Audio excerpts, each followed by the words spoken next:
नमस्कार दोस्तों, स्वागत है आपका टीवी 24 में और मैं हूं अजय सिन्हा।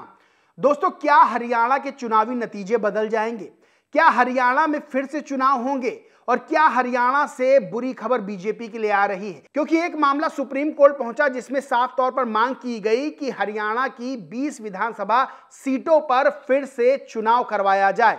दरअसल आज जहां नायब सिंह सैनी ने मुख्यमंत्री के रूप में शपथ ली है, तो वहीं एक मामला सुप्रीम कोर्ट भी पहुंच गया और बाकायदा शिकायतकर्ता ने ईवीएम को लेकर सवाल खड़े किए हैं, ईवीएम में गड़बड़ी को लेकर सवाल खड़े किए हैं। क्या है पूरा मामला वो आपको बताते हैं। उससे पहले बता दें कि हरियाणा में नायब सिंह सैनी ने मुख्यमंत्री के रूप में शपथ ले ली है। दोस्तों, आपको दैनिक जागरण की न्यूज बताते हैं जिसमें लिखा है हरियाणा इलेक्शन, हरियाणा की 20 सीटों पर फिर होंगे चुनाव, सुप्रीम कोर्ट पहुंचा मामला। हरियाणा इलेक्शन चुनाव आयोग को निर्देश देने की मांग करते हुए सुप्रीम कोर्ट में दोबारा चुनाव कराने के लिए याचिका दायर की गई है। याचिका में इलेक्ट्रॉनिक वोटिंग मशीन में गड़बड़ी और संदिग्ध नतीजों का आरोप लगाया गया है। याचिका में कहा गया है कि वास्तव में कुछ मामलों में एक ही मतदान केंद्र में इस्तेमाल की गई ईवीएम में विसंगति पाई गई है। वहीं दैनिक भास्कर की न्यूज है जिसमें लिखा है हरियाणा की 20 सीटों का मामला सुप्रीम कोर्ट पहुंचा, याचिकाकर्ता ने दोबारा वोटिंग की मांग की है, ईवीएम की बैटरी चार्जिंग को आधार बनाया गया है। यानी शिकायतकर्ता जो सुप्रीम कोर्ट पहुंचे उन्होंने ईवीएम की बैटरी को लेकर सवाल खड़े किए हैं, उसकी चार्जिंग को लेकर सवाल खड़े किए हैं। क्या सवाल खड़े किए हैं वो भी आपको बताता हूं।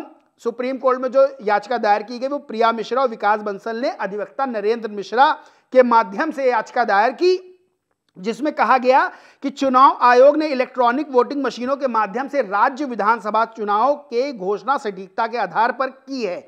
याचिका में यह कहा गया कि पता चला है कुछ ईवीएम मशीनें 99% बैटरी क्षमता पर काम कर रही थी, कुछ 80% से कम बैटरी क्षमता पर काम कर रही थी और कुछ 60 से 70% बैटरी क्षमता पर काम कर रही थी। वहीं याचिकाकर्ता ने कांग्रेस पार्टी द्वारा भारतीय चुनाव आयोग के समक्ष शिकायतकर्ता प्रस्तुतिकरण देने का भी हवाला दिया। यानी सीधे तौर पर मांग की गई कि 20 सीटों पर फिर से चुनाव करवाया जाए, क्योंकि ईवीएम मशीनें जो थी उनकी जो बैटरी की चार्जिंग थी वो अलग अलग थी। इसके बाद जो है सियासी गलियारों में चर्चा होने लगी कि क्या हरियाणा में 20 सीटों पर फिर से चुनाव होगा, क्योंकि मामला सुप्रीम कोर्ट पहुंचा था। अब इसके बाद जब मामला सुप्रीम कोर्ट पहुंचा तो सुप्रीम कोर्ट ने क्या कहा, हिंदुस्तान की खबर है बताता हूं, जिसमें हेडलाइन है हम जुर्माना लगा देंगे, हरियाणा में नायब सिंह सैनी सरकार की शपथ रुकवाने पहुंचे शख्स को सुप्रीम कोर्ट ने लताड़ लगाई। अंदर खबर है जिसमें लिखा है कि न्यायालय में दिन की कार्रवाई की शुरुआत में याचिका का तत्काल सुनवाई के लिए उल्लेख किए जाने पर भारत के प्रधान न्यायाधीश चंद्रचूड़ ने कहा, क्या आप चाहते हैं कि हम चुनी हुई सरकार के शपथ ग्रहण को रोक दें? हम आपको सतर्क कर रहे हैं। यानी सीधे तौर पर जो शिकायतकर्ता पहुंचे थे उनको बड़ा झटका लगा। सीधे तौर पर सुप्रीम कोर्ट ने कहा कि वो सतर्क रहें और सबसे बड़ी बात यह है कि उनको लताड़ लगाई गई। देखिए, जब हरियाणा में विधानसभा चुनाव के नतीजे आने थे उससे पहले कांग्रेस को लग रहा था कि सरकार उसकी बनेगी, चाहे एग्जिट पोल्स की बात कर लें उसमें भी कांग्रेस को पूर्ण बहुमत की सरकार बनाते हुए दिखाया जा रहा था। 90 सीटों की विधानसभा है और सबसे बड़ी बात ये 46 सीटें जिसके पास आएंगी उसको पूर्ण बहुमत मिलना था। लेकिन जब चुनावी नतीजे आए तो पूरा खेल पलट गया, यानी बीजेपी को पूर्ण बहुमत मिल गया और बीजेपी ने जो है वो 48 सीटों पर जीत दर्ज की। वहीं कांग्रेस 37 सीटों पर ही सिमट कर रह गई। अब उसके बाद नायब सिंह सैनी दोबारा से हरियाणा के मुख्यमंत्री के रूप में उन्होंने शपथ ली। उनके साथ 13 विधायकों ने भी मंत्री पद की शपथ ली है। शपथ ग्रहण में प्रधानमंत्री नरेंद्र मोदी, गृह मंत्री अमित शाह से लेकर बीजेपी के बड़े बड़े दिग्गज शामिल हुए।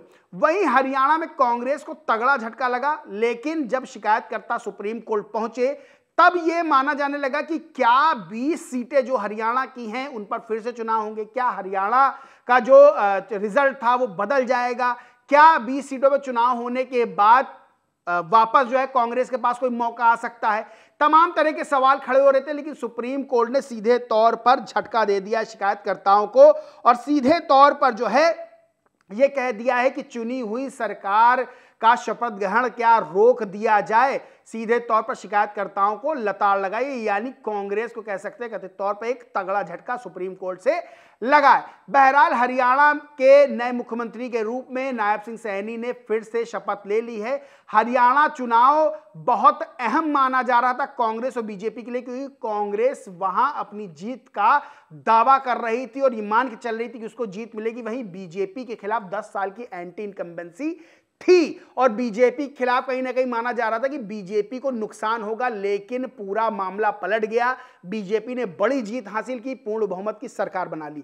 दोस्तों, लगातार विपक्ष ईवीएम पे सवाल खड़े करता है, चाहे लोकसभा चुनाव की बात हो, चाहे हरियाणा विधानसभा चुनाव की बात हो, चाहे अन्य चुनाव की बात हो। जैसे ही रिजल्ट आता है, चाहे जब जीत भी जाता है विपक्ष, तब भी सवाल खड़े करता है। अखिलेश यादव ने तो संसद में भी कहा था कि हम जीत भी जाएंगे, हमारी सरकार भी बन जाएगी, तब भी हम ईवीएम पर सवाल खड़े करेंगे, यानी ईवीएम को पसंद नहीं करते। इसको लेकर चुनाव आयोग ने भी, यानी चुनाव आयुक्त ने भी ये बात कही थी, मुख्य चुनाव आयुक्त ने, कि ईवीएम को लेकर सवाल खड़े किए जाते हैं वो बेबुनियाद हैं। ईवीएम बिल्कुल सही से काम करती है और ईवीएम पे जो विपक्ष अपनी हार का ठीकरा फोड़ता है वो भी गलत है।